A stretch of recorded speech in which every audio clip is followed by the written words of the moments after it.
I was really more happy than sad that Tom wasn't in the band anymore, because there was finally hope for a good guitar sound, a good production and everything.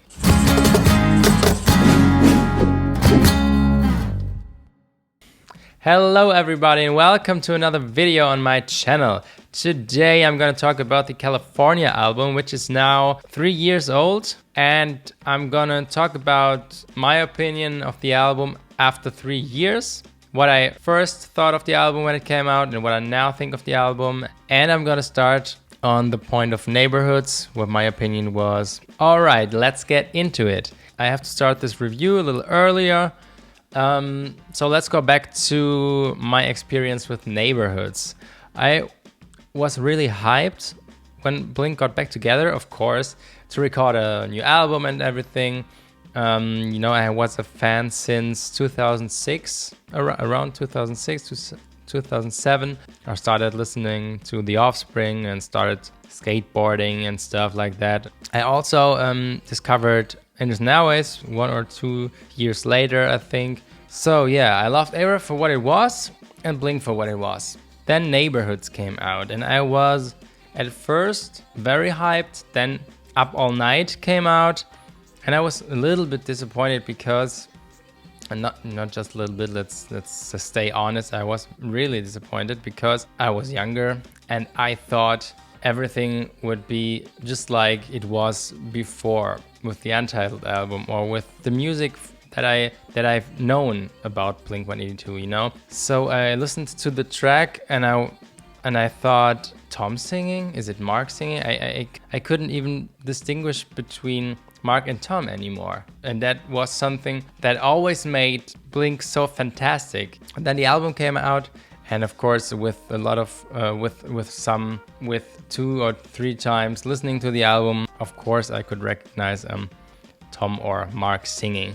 But at first it was a little bit hard, and I put in the CD with a friend and listened to it, and then the first song, it built up this intro. The first song goes on the dance floor, and I thought like, what is this? That sounds like Angels and Hours to me. And then this organ sounds that's in, and so typical Ava sounds, and I was really disappointed. I really thought this can't be true, you know. Then the album goes on, Natives, that kind of riff was like the riff on Young London, and so on. There was a lot of stuff really that was really bothering me, so I really ended up not liking the album. They dropped Dogs Eating Dogs, and then you heard all those rumors of them getting back together at one place, a house, writing music together, not split up around the world, separate. So I was really excited about that to hear. Yeah, then they broke up again, or Tom get out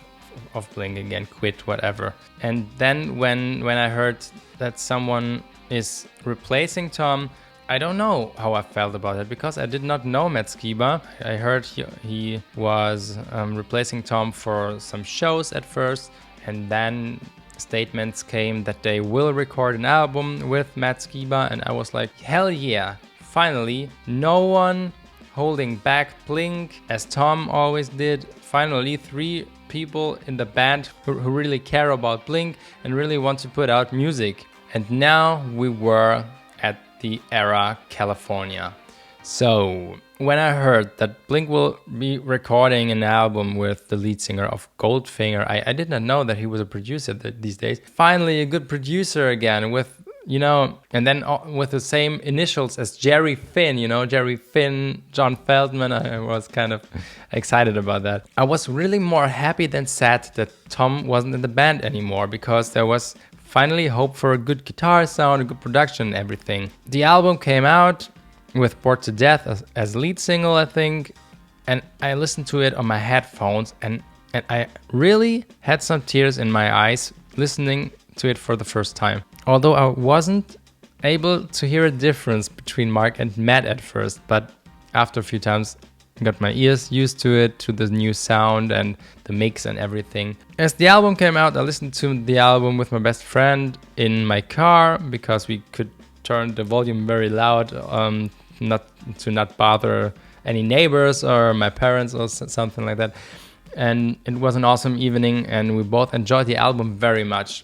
Finally, some punchy sound, a good production, songwriting as we wanted it from Blink, as we've known it for years, and yeah, we were really happy. And the first song of the album was like always on my side, you know, and I liked it very much. Then the deluxe came a year later, I think, which I still liked, but not enjoyed as much as California, because until this point there were some albums with pretty much the same sound as California. There was Make Out, the Goldfinger album, State Champs, and then, which were good albums, but that kind of destroyed the uniqueness of California for me. And then the deluxe dropped, and it had some great tracks. Yeah, now we're here, and I think it's a pretty solid album, but I don't really want to listen to it anymore.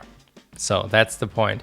Maybe it will change with time, but for now I have enough of California, of this sound, of this California sound. That's why I'm really happy with the new single, because it just has a different sound. You know, they're going in a complete another direction. We still keep Blink alive. They're still making music, of course, without Tom, but who knows what the future brings. But I'm very happy to get new music from one of my favorite bands. So let me say some details about the California albums. The production is very sterile, like very accurate in everything. Everything is a little bit too perfect. At first I really loved the production because it was so, you know, everything was so separate. You could hear everything, every instrument, and that really, I liked the instrumental mix. What I did not like at first was the vocal sounded too tuned. They should have been a little bit more natural. Yeah, it's a very special sound that album has, not for everyone, I guess. I liked it when it came out, but now with distance I think it's too sterile, and I cannot say much about the lyrics because I'm German, and so I leave that out. I think 50% of the album are great songs, and another 50% were okay songs. So I think it's still a great album, but I have enough of it, unlike the untitled album or Take Off Your Pants and Jacket, which I can still listen to after all those years, you know. California is a solid album, but it's great they're moving on now, and I'm really, really excited to hear the next single of the upcoming album, which I will of course do a cover of. I hope you leave a thumb up on this video, and I hope I see you in the next one.